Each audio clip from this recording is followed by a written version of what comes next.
요즘 일본이 한국을 매우 부러워하는 상황이 자주 펼쳐지고 있습니다.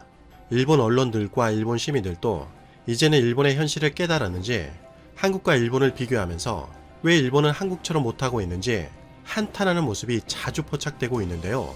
한국은 C19 사태가 발생하자마자 신속하고 획기적인 아이디어로 세계를 깜짝 놀라게 한 반면 일본은 허둥지둥 이상한 행보를 보이며 눈살을 찌푸리게 만들었습니다.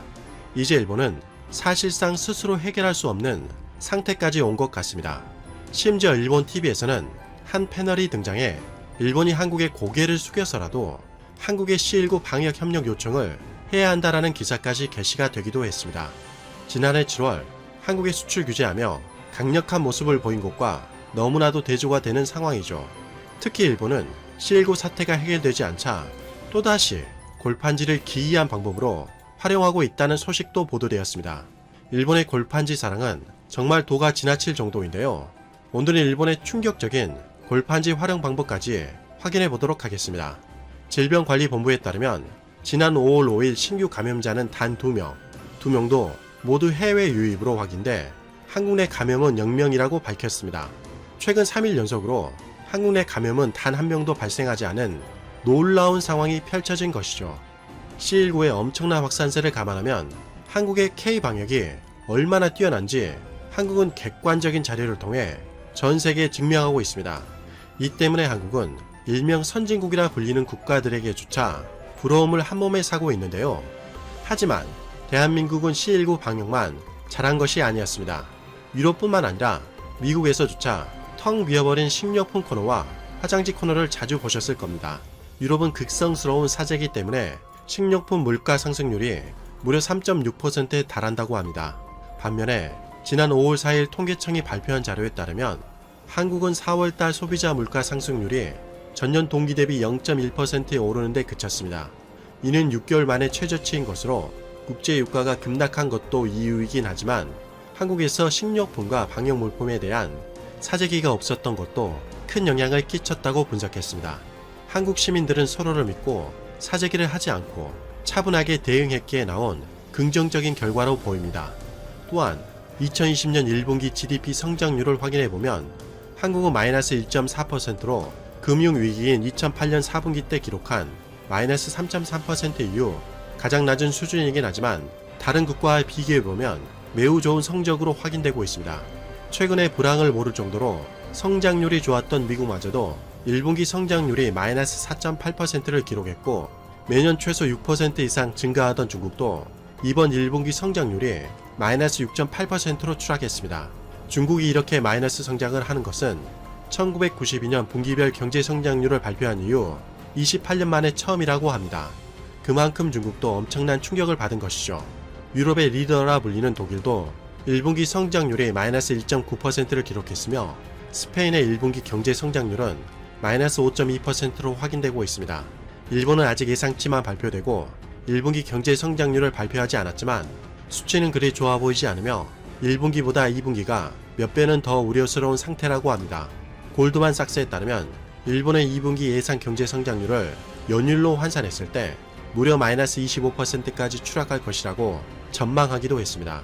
또한 IMF는 2020년 경제 성장률을 예측했는데 C19 때문에 마이너스 3%를 기록할 것이라고 예상한 가운데 한국이 마이너스 1.2%로 선진국들 가운데 가장 경제 성장률이 높을 것이라고 예측했습니다. IMF는 2020년 예상 경제 성장률을 미국은 마이너스 5.9%, 일본은 마이너스 5.2%, 독일은 마이너스 7.0%, 프랑스는 마이너스 7.2%, 영국은 마이너스 6.5%, 스페인은 마이너스 8.0%, 이탈리아는 마이너스 9.1%로 분석하고 있습니다. IMF는 C19를 가장 잘 통제하는 한국이 선진국 중 가장 좋은 선방을 펼칠 것이라고 전망한 것이죠. 한편 일본은 아베 총리가 5월 31일까지 비상사태를 연장하자 지난 5월 6일 후지TV의 한 프로그램에서 한국의 외출 자제 등 각종 규제 완화가 시작되었음을 전하며 놀라움을 표시했습니다.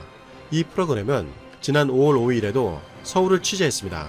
이미 서울에는 번화가에 사람들이 넘쳐나며 한강에서 사람들이 따사로운 햇빛을 즐기는 모습을 보며 한국이 이전의 일상을 되찾아가고 있다고 전했습니다. 일본은 현재 일상생활은커녕 의료체계가 사실상 붕괴되어 쓰레기 봉투를 쓰고 진료하는 등 고군분투하고 있으니 일본 입장에서는 참담할 수밖에 없을 듯하네요. 후지TV는 일본과 한국의 대응 차이를 거론하며 한국 정부는 C19 사태를 방지하기 위해 K-방역을 내세워 PCR 검사를 적극적으로 실시했지만 일본은 그렇지 못했다는 점을 지적했습니다.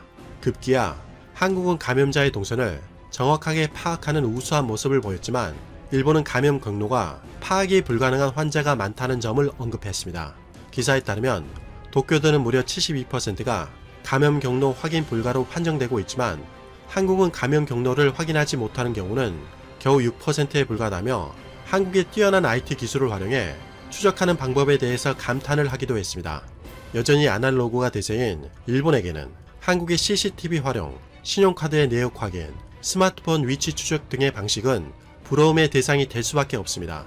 솔직히 일본에서 인구가 가장 많은 도쿄도가 감염 경로 확인 불가가 무려 72%나 되다니 일본의 감염자 수는 말 그대로 빙산의 일각일지도 모르겠습니다. 아마도 현재 일본은 지금 보이는 수치보다 훨씬 더 광범위하게 퍼졌을 가능성이 매우 높을 것 같습니다. 그러자 후지TV에 출연한 오구라 토모아키 방송인은 한국의 방역을 극찬하며 현재 한일 관계는 지금 아주 나쁘지만 C19 사태를 활용해 한국과 일본이 협력하는 좋은 계기로 변화할 수 있다며 일본이 고개를 숙여서라도 한국에 부탁해야 한다라고 말하기도 했습니다. 그만큼 일본이 어려운 환경에 처해 있다는 뜻이기도 합니다. 하지만 일본의 어려움은 그뿐만이 아닙니다. 일본의 경제적 손실도 천문학적인데요. 지난 5월 4일 산케이 신문에 따르면 비상사태 연장에 따른 경제 손실이 무려 45조엔, 원화로 517조에 달할 것으로 보도했습니다. 이미 일본은 1개월간 비상사태 때문에 일본 기업들의 경영 환경이 매우 악화된 상태인데요.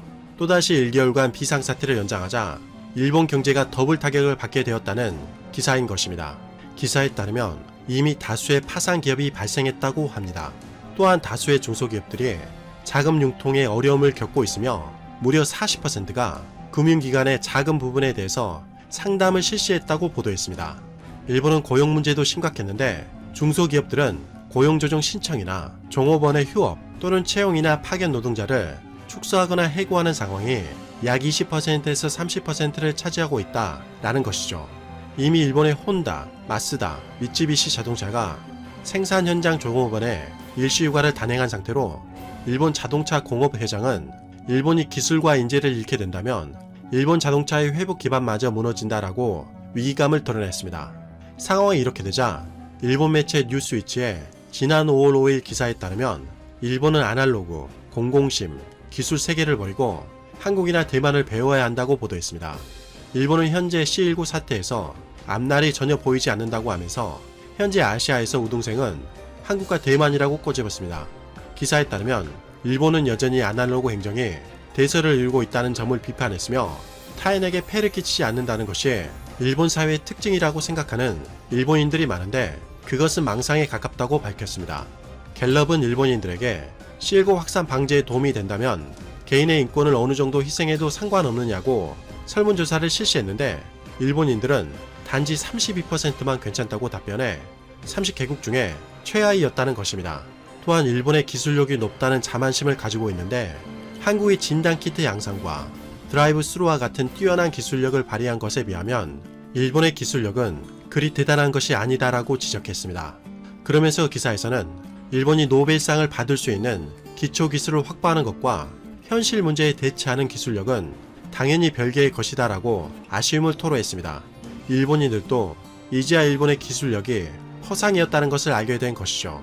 재미있는 점은 일본이 공을 들이는 기술 분야가 따로 있다는 것입니다. 21세기에 맞지 않는 기술력이라 너무 황당해서 소개해드리도록 하겠습니다. 일본 하면 요즘 떠오르는 단어가 무엇일까요? 아마도 대부분 골판지를 떠올리셨을 겁니다. 사실 아베 총리의 친형인 아베 히로노부가 2012년부터 포장 자재, 골판지 제품을 주로 거래하는 미쓰비시 상사 패키징 주식회사 사장이라는 점 때문에 더욱 논란이 되기도 했습니다. 최근 일본에서 기이할 정도로 골판지를 활용한 사례가 무척이나 많아지고 있다는 것이죠. 일본은 지난해 태풍 피해를 당했을 때 피난민들을 위해 골판지 침대를 지급하기도 했고 2020년 도쿄올림픽 선수들을 위해 골판지 침대를 보급할 예정이기도 했습니다. 또한 최근에는 해외 입국자들을 위해서 일본 당국은 공항에 골판지 침대를 설치해 일본인들로부터 한국의 호텔 경유와 너무나도 비교가 된다는 비판을 받기도 했습니다. 그런데 이제는 그것도 모자라 일본이 C-19를 막기 위해서 골판지 칸막이를 활용하고 있다는 소식이 전해진 것입니다. 서일본 신문에 따르면 지난 4월 30일 대면 접촉을 하는 기업이나 행정기관이 골판지 칸막이를 사용하고 있다고 보도했습니다.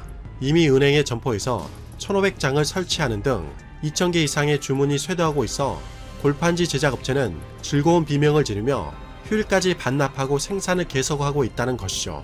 또한 시청과 우체국에서도 주문이 잇따르고 있는데 기사에 따르면 무려 개당 2,000엔에 판매하고 있다고 합니다. 지난 4월 28일 마이니치 신문 역시 병원과 지자체에서 골판지 칸막이 주문이 쇄도하고 있다고 보도했습니다. 심지어 일본은 이제 아예 일반인들에게까지 골판지 칸막이를 판매하고 있는데요. 사이트에 가서 확인해보면 가로 90cm, 세로 70cm, 높이 55cm의 골판지 칸막이를 무려 2,500엔에 판매하고 있었습니다. 종이 박스를 오려 붙이기만 해도 쉽게 만들 수 있을 것 같은 골판지 칸막이를 원화로 대략 28,000원에 판매하다니 일본은 도대체 왜 이러는 걸까요? 하지만 일본의 골판지 사랑은 이게 끝이 아니었습니다.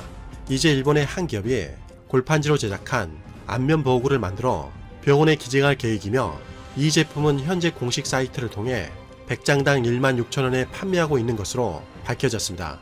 저런 장면들을 보고 일본의 아이디어와 기술력이 1980년대에 멈춰버린 것 같다는 느낌을 받았습니다. 일본의 실체가 드디어 이번 사태를 통해 전 세계에 알려지게 된 것이죠. 반면에 한국은 마치 23세기를 살아가고 있는 듯한 혁신적인 아이디어와 기술력을 통해 C-19 상황을 효과적으로 통제하고 이제는 메이드 인 코리아 제품이 프리미엄까지 받고 있는 진풍경이 연출되고 있습니다. 앞으로 대한민국이 더욱 번영해서 세계에 이바지하는 리더가 되길 진심으로 기원합니다. 이상 가치왕 채널이었습니다. 한미 방위비 분담금 협정이 계속해서 표류하고 있습니다. 작년 9월부터 1차 회의가 시작되었으니 벌써 8개월 차에 접어듭니다. 반년을 훌쩍 넘긴 것이죠. 협상이 시작될 당시 미 측은 50억 달러라는 무리한 요구를 했습니다. 한국에게 전혀 통하지 않자 이후 40억 달러로 줄여서 요구했죠. 역시나 수용할 수 없는 액수였습니다. 그 사이에 미 트럼프 대통령은 수차례 한국을 압박하는 발언을 했습니다. 지난 29일 미 대통령은 한국이 자신들의 최종안을 수용했다고 허풍을 떨었습니다. 그리고 지난 7일 또 이렇게 말했습니다. 한국이 드디어 우리에게 상당한 돈을 지불하기로 합의했습니다. 우리는 매우 감사하게 생각하고 있습니다.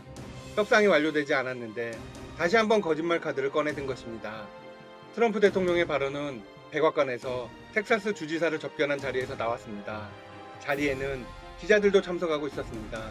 미 대통령은 뜬금없이 한미 방위비 얘기를 꺼내든 것이죠. 여러분들에게 이런 얘기를 하고 싶습니다. 매우 부유한 나라들을 우리가 거의 공짜로 보호하고 있다는 것을 말입니다. 그러더니 갑자기 한국을 언급하며 합의가 완료되었다고 말했습니다. 그의 발언을 조금 더 구체적으로 들어보겠습니다. 우리는 1조 5천억 달러를 지출하고 있다. 우리는 이 돈 모두를 완전히 쓰고 있다. 우방을 지키는 데는 많은 돈이 들어간다. 구체적인 통계 데이터를 인용했습니다. 하지만 트럼프 대통령이 사용하는 수치는 신빙성이 거의 없습니다. 수치를 잘못 알고 마구 던지는 것으로 유명하죠. 지금까지 그런 사례는 수차례 있었습니다. 그럼에도 계속 수치를 언급하는 이유는 협상을 위한 유리한 고지에 오르기 위해서입니다. 이후 미 대통령은 발언의 수위를 더 높였습니다. 우리가 다른 나라들을 지켜주려고 한다면 그들 역시 분담금을 내서 우리를 존중해 주어야 한다. 더 솔직히 말해서 우리나라는 우방과의 적에 의해서 지금껏 이용만 당해왔다. 그러나 이젠 아니다. 미 대통령이 우방을 어떻게 보고 있는지 정확히 알 수 있는 대목입니다. 네, 바로 돈입니다. 돈을 내는 파트너로만 생각하는 것이죠. 한편 대통령의 압박과 별개로 미 측은 지난해보다 50% 인상된 약 13억 달러 수준의 분담금을 공식 제안한 것으로 알려졌습니다. 최초 50억 달러보다는 크게 낮아졌지만 여전히 양측이 약속한 금액과는 차이가 크게 납니다. 13억 달러는 우리 돈으로 약 1조 5,920억 원 정도입니다. 지난해 분담금인 1조 390억 원과 비교해서 50%나 인상된 액수입니다. 한국은 여전히 13% 인상안을 고수하고 있습니다. 사실 13%로 잠정 타결을 목전에 두었으나 미 대통령의 거부로 원점이 되었죠. 트럼프 대통령과 미 측의 50% 인상안에 대해서 청와대는 어떤 입장을 보였을까요? 네, 단번에 일축했습니다. 협상이 진행 중이다. 합의한 것은 아직 아무것도 없다. 미국이 한국을 설득하기란 쉽지 않을 것입니다. 합리적인 수준이 아니라면 응할 수가 없기 때문입니다. 주한미군이 철수하더라도 이는 어쩔 수 없습니다. 앞으로 대폭의 상승의 빌미를 제공하면 절대로 안 되기 때문입니다.